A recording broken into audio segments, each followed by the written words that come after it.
Yeah, so we did some background search on you guys, but could you just give us like a brief introduction, like how you guys started this project? Like I know you and your founders like college friend, you guys meet and have this idea. Like how did you guys actually start this idea? Yeah. AmberCycle is around 9 years old now. We started in 2015. My co-founder, Mhm, Moby, and I were roommates in college. We were going to graduate, mhm. and in 2015, we're looking at a couple different options. But in our senior year, we lived together and we would talk a lot about, big problems that the world had and how there was a lack of care and somewhat of a frustration around recycling and Yeah. how it's not really easy to understand what happens to our materials when we're done using them. And so we dug really deep into that problem and found that a lot of materials don't get recycled. And we felt like there was a disconnect in what we thought was happening when we throw something away and what was Mhm, actually. And so we realized that the core issue is actually the process of recycling is a very rudimentary process. It essentially uh-huh. uses heat to melt things, reform them. And it's kind of strange because you think about all of the different, very advanced technologies in other industries, yet we're using a very rudimentary technology in dealing with our old stuff. And so we Mhm, felt like there was a lot of opportunity to develop a very advanced process. The idea was very simple. Can we take something that's old and turn it into something that's new? So an old t-shirt into a new t-shirt. We yeah. felt that was a huge problem, and we felt that everyone was saying it was kind of impossible. And so when you tell a 21-year-old that something's impossible, it's like, all right, Yeah. bet, Yeah. Yeah. Nothing, like nothing is impossible, right? I yeah. think that's what UC taught us. Yeah. And so, we tried to find a lot of people that knew a lot about the space. We felt like we had technical backgrounds, chemistry, chemical engineering. So we felt like Mhm, there was a couple ideas that we had for developing a process to essentially separate the different molecules in a t-shirt. So if you pull out a mhm, t-shirt from your closet, it's a mixture of different fibers. The main idea and really the holy grail is, can you separate those fibers, mhm. respin new yarns without a loss in quality? And Yeah. so we had that very strong, clear vision of, if we can do that, this could be something interesting for the world. We didn't really have an idea about starting a company. It was just, can we develop that process? So Uh-huh. we thought that process would be essentially a year and a half. We'd spend a year and a half in a lab. We'd go to ExxonMobil. They'd be like, wow, this is amazing. Pat us on the back and then go scale it and we'd be done. And Yeah. not, that's not what happened. What happened is we started doing the research and we figured out that, there's some technical things that are hard, but Mhm, commercially, how are you going to get brands to adopt the material? Very difficult. mhm, And so we had to piece together this whole supply chain and how this whole thing is going to work. And so between 2015 and 2020, we set up sort of a laboratory, started scaling the process, trying to figure out with brands how they would use the material. Originally, we had this idea that if we're using old clothing to make new clothing, the carbon footprint would be much lower. And we found yeah. that through fairly significant carbon reduction comes from using old clothing to make new clothing instead of using oil. Mhm, Shocker. Uh, yeah. so, so we felt Yeah. like, hey, this was great. There was a lot of old clothing. A lot of our friends had old stuff they didn't want to rewear. And so that felt like a very interesting opportunity for people to engage with this type of process. So we developed the technology over a 5 year period, which was really fun, I would say. And then we started to realize that we had to build these facilities to do Mhm, this for brands. So we quickly realized we have to build these industrial scale facilities that can do hundreds of thousands of t-shirts a day. yeah. And we felt like we had the right skill sets. We felt like we could build the right team, and we felt Mhm, like we could brand the material to make it essentially cool. The main challenge that we have, I think, as an industry is when you walk into a store as a person and you pick up a garment, how do you know it's sustainable? There's no mhm, real way to do that.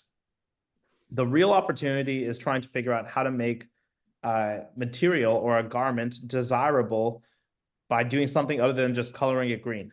yeah. And that is really the core crux of what we're trying to figure out. We have this amazing technology.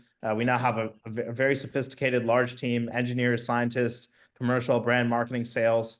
We have a great facility. We're going to start building larger scale facilities, larger scale plants that can essentially regenerate clothing. Mhm, We felt that, if we could focus on polyester and textiles first, that could yeah. be a great point. We can go into spandex, acrylic, nylon, and then also beyond apparel into other industries that need circularity.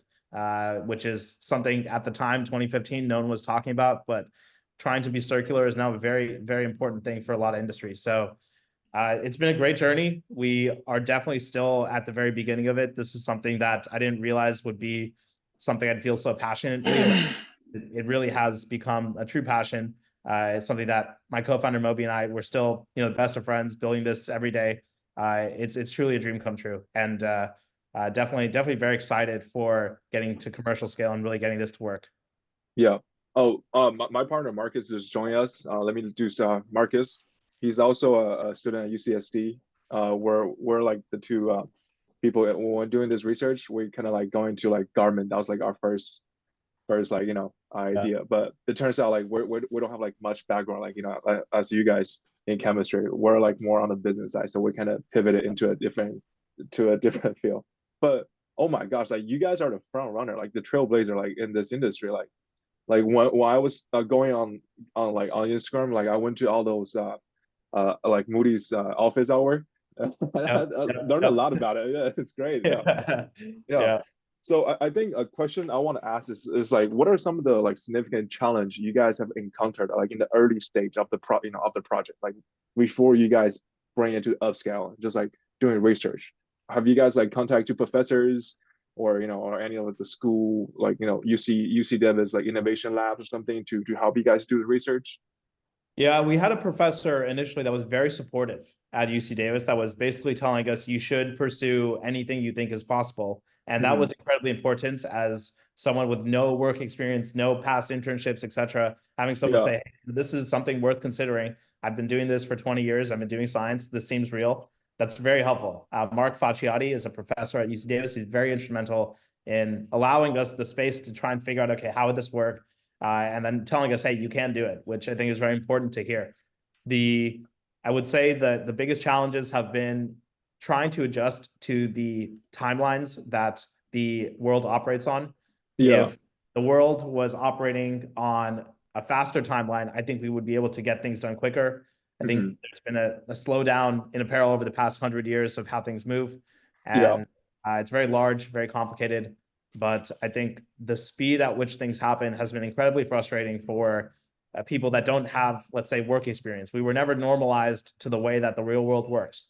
And yeah, so that was a very difficult transition for us. We now understand, okay, we have to fit the puzzle pieces together. We are a puzzle piece in making this whole system work. So we have to be amicable to that, but it still does deeply bother both Moby and myself how slow everything is, really. yeah. That's probably the biggest challenge. I see. I see. I mean, I feel like we're in the like the similar like concern as you guys too. It's like we wish like there's like 48 hour a day for us just to to work on our project, but it turns out like we have classwork, midterm, and we also gotta start like looking for interviews in the summer. Like internship is just it is crazy to think it's all Yeah. that much work to Yeah. pile up and stuff. Yeah, yeah, Yeah. yeah, Yeah. and Yeah. Sorry. I just wanted to say really quick. Just thank you. I just had something. I just came back from class and all that. Appreciate you talking to us. Yeah. I'm Marcus. I'm partners with Jason, and yeah. Um. So I actually recently looked at your companies in AmberCycle, and I noticed that this is kind of leading to the next question. And I know you guys like AmberCycle raised like 21 or 27 million dollars for developing infrastructures and materials in the fashion industry. um can you talk to us a little bit about how you guys are gonna spend that money, and I guess like working with like giant industries. And I know you guys work with like H&M and Zara. Um and I also did a little bit of research on H&M, and I've seen them. They had like this I think like there's this company in Hong Kong where it's just only one facility where they use recycled materials, where they remake like those garments. So I think my question is, what's that $27 million really going into? And versus, there are existing these companies that are trying to use those textile wastes, like what you guys are doing. Like what's sort of like the difference, I guess, you know what I mean? Or you know, how do I like like I don't really understand that too well, I guess. Yeah, no, it's a good question. In terms of how we're going to spend the money, well, the money is gone. We've spent it all. We did raise an additional amount of money last year. We did not announce it, but Oh yeah, shoot. additional 25 million, and that one is going fast too. So some would say Sheesh. we're generating cash. Others would say we are making incredible progress in decarbonizing fashion. It's yeah, I mean it's important. These facilities do take a lot of money. The Hong Kong facility, I do know which one you were speaking of. It is essentially set up by a research institution supported by H&M. And the idea is very similar, to take old t-shirts and turn them into new t-shirts. And there's a lot of ways you can do that using technology, using chemistry to do that. I think the challenge is figuring out, okay, with one technology piece, how do you scale that up to actually get the volumes you need? The challenge is not necessarily the technology, it's getting the cost structure right. We're all very comfortable buying t-shirts that are 20 bucks. Mhm. Apparel has not inflated in price like most consumer goods. It has kind of stayed constant, which is very challenging because you can think of how big the apparel industry is. And what's really important is if you're doing any new technology that has a sustainable component to it, the sustainable alternative has to be priced comparatively to what's already on the market. So if I walk into a store and I have two t-shirts in front of me, I don't want to pay too much more for the one that's sustainable because most people, have 5 seconds of attention span, and you need to kind of, have something that is not so much of a bottleneck for brands and customers really. So the challenge that Hong Kong facility has, the challenge that all of us really have is how do you scale up beyond just these small facilities to get to real volumes, because then it can really be feasible and then a lot of brands can actually uptake the material. We have a very close relationship with Zara. Zara is one of our core partners, Inditex, Massimo Dutti, Bershka, etc. I guess the learnings that we have from them are that the scale does need to happen soon because there's all these commitments brands have made. They need material as soon as possible. And I view kind of the overall supply chain as kind of a race in a way, Mhm. because whoever can get to commercial scale really has an opportunity to change. Mhm. I know you mentioned Inditex, and I kind of looked into that. I'm not really. Is that more of like a team? I kind of like looked at their website a little bit in their description. I know they're trying to use reduce like carbon footprint and all that. And I know that that's sort of like the main component of you guys, from like scaling up, right? Because you guys have multiple locations. How has that, working with that company kind of like helped you guys, I guess like scale up and commercialize? Yeah, I mean, tremendously. I think that's kind of the hardest part for a lot of companies like us to get binding commitments to purchase material. So like Mhm. imagine we're making a brand new material the world has never seen in a way. It's decarbonized polyester. And there's a lot of questions about it, but here's the largest brand in the world saying we would like to buy $75 million worth of what you guys make, which is extremely helpful for financing. It's extremely helpful for building the facilities, getting the team excited about, okay, if we put the effort into building these crazy facilities, there's actually people that will buy our stuff. Very important. And I think that's probably it's one of the most significant outward facing achievements that AmberCycle's accomplished. Very few people have that star on their belt saying, okay, we have a brand committed to buying the material. Mhm. Yeah, I mean, and they are the biggest brand in the world right now. Yeah. So, Yeah. it's a great partnership to have. Yeah. I Is mean, and I know, this yeah, sorry. One more thing, and I know, is it because I know you guys signed like a 3-year deal. Is that correct? Yep. Yeah. So I mean, is that deal still like going on, or is it or is it over? It's gonna start in 2026. So 2026. Okay. Okay. already Okay. already producing material for them, but we're gonna start building a big facility, okay. a really big facility. We're looking at sites right now. We're gonna finalize something in the next month or so, and start building sort of like a mega commercial scale plant. Mhm. Imagine 1 million square feet. Imagine That's 250,000 sick. t-shirts a day. It's gonna Wow. be huge. And so That's Yeah. Yeah. Yeah. they're going to be a part of that. Gap is a part of it. A couple other athletics brands are a part of it. So it'll be a pretty big deal, I think. But building these types of facilities is very expensive, very hard to get to work. Kind of really critical moment for AmberCycle.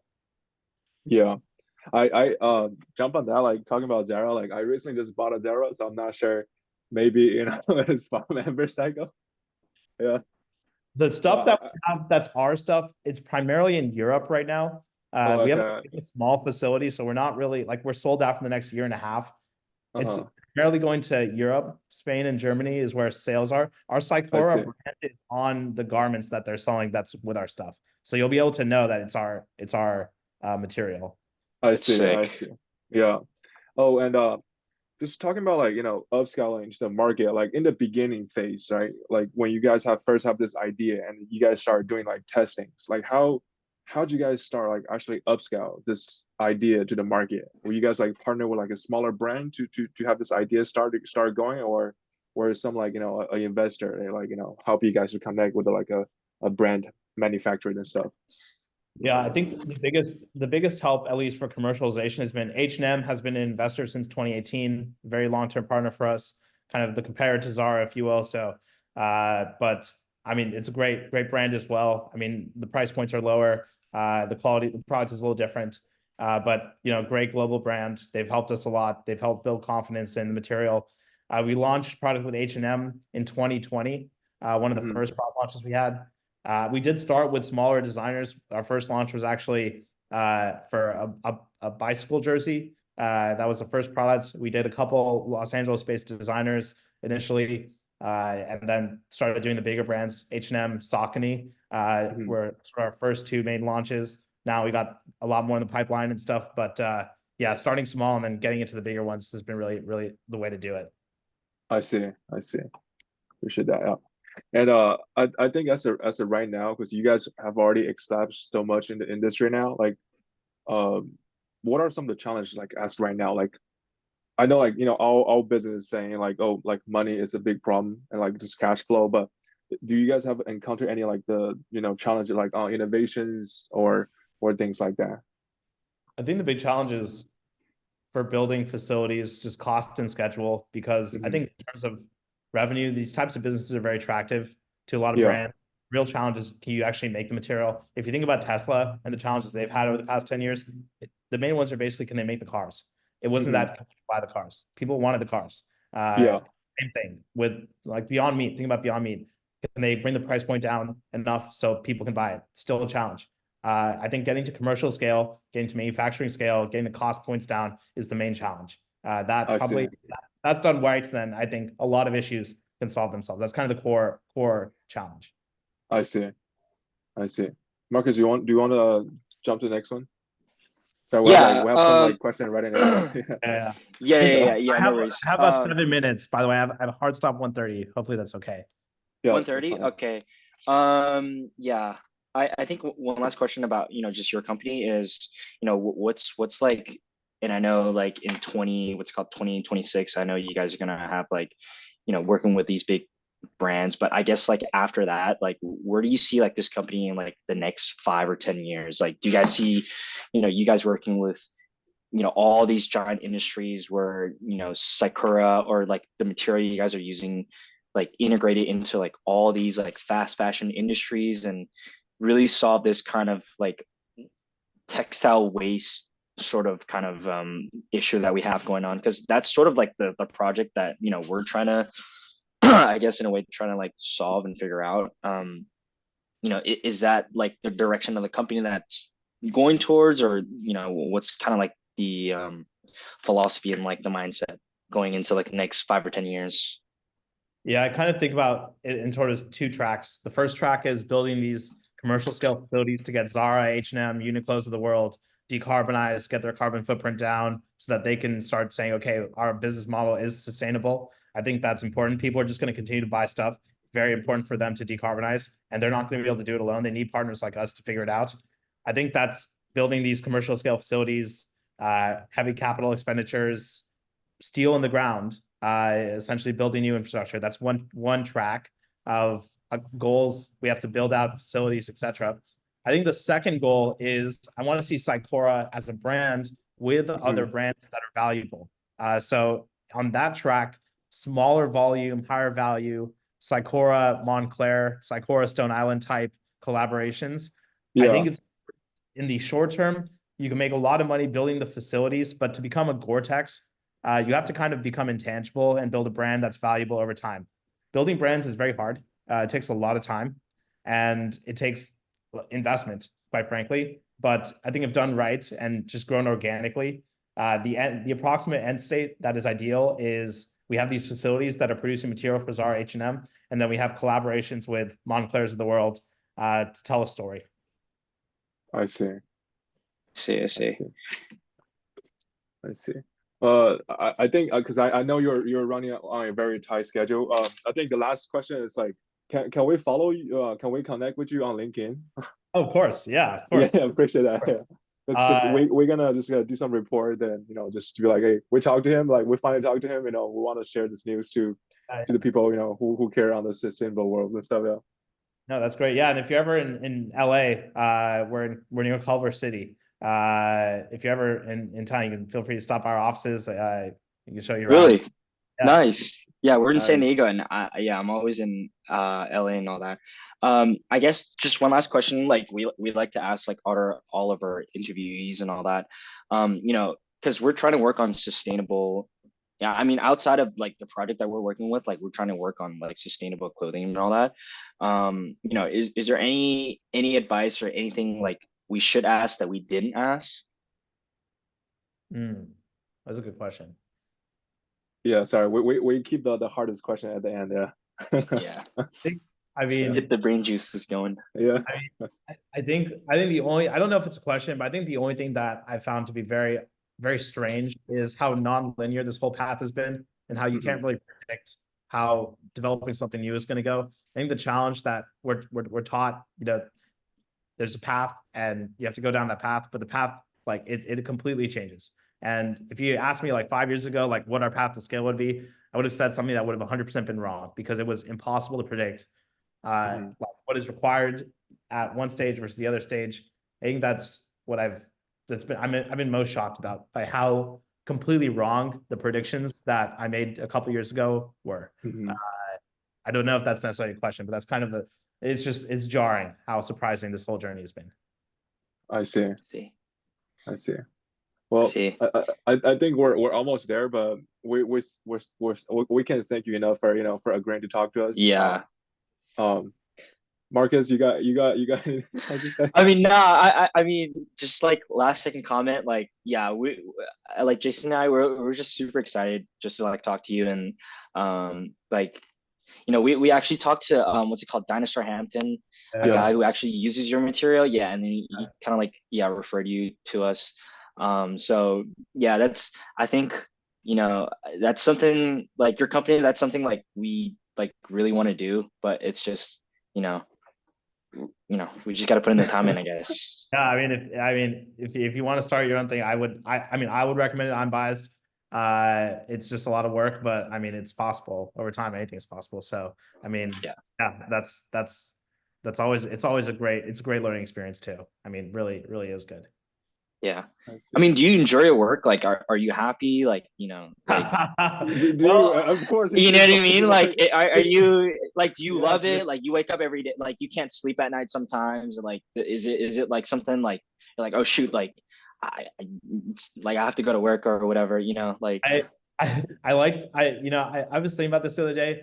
I don't necessarily, I think about it kind of like a drug. Like I need it, like I don't know what to do without it. Like I don't particularly like it. I just need it. And I think I'm compelled to, I just feel like I got to a point where it's just, it is amazing. I mean, it's truly amazing to wake up and be like, oh, like have lots of money to spend on different ideas, different projects and stuff. That's really exciting. I think what people don't understand is like building a company. There's a lot of stuff that no one really likes to do, but someone has to do it. So like the 10% of my job that's great is incredibly great. It's like hard to put in words, but most of it is kind of just you're doing stuff that no one else wants to do, which is I think the pros and cons of being a business owner as well. But yeah, I do love it. I do love it. Like I think in retrospect I do, but like building companies just it's ups and downs. I see. Yeah, this is what I'm built for. Yeah. Cool.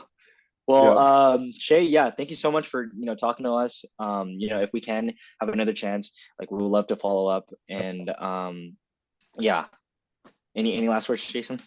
No, appreciate it. You know, I mean, I feel like you're the Iron Man, man. Like, you know, doing the things you love, man. You know, and also just waking up thinking like, you know, like yeah, like This is yeah, it. appreciate This it. is like, I mean, it's a duty more so than a passion, right? You've got to do it. Like someone has to Yeah. do this. Like if Yeah. I do it, no one will. Well, So I think sure. maybe just like the last question before you go is like, is there any time you feel like you were burned out, like you know, like during this process, during this journey? never. Never. That's one thing where Wow. like if you really find like I feel lucky because I found something I like. I never. I mean, do like 15-hour days every day. I never feel burnt out. Never. I see. Wow. And I think that's two reasons. The first reason is like I'm doing this with my best friend and we're just tight. We're just extremely close. So like if like it's really easy to have someone like that. But then number two, I don't know. If you have momentum, I feel like burnout happens when like there's no momentum or no excitement. Because Yeah. things are hard. People do hard things all the time. But Yeah. if you're continually like not building the momentum, then it's like it's just a little sad. But yeah, that I've never faced. And a lot of my colleagues actually, I talked to them about this a little bit. No one here feels burnout, or at least the people that like are telling me the truth. Yeah. They're not Yeah. So Yeah, so yeah, it's yeah. really like a drug. People yeah, are just it's a like drug. addicted to it. Straight up a drug. It's 100% drug. But Yeah. That's so Yeah. We cool. appreciate it. Yeah. Yeah. Yeah. Thanks so much. Yeah. Well, yeah, thank you so much for your time. likewise. And yeah, let me know if anything comes up in the future. Best of luck. Yeah. sure. Thank Thanks so you. much. Yeah. Thank you. Take care.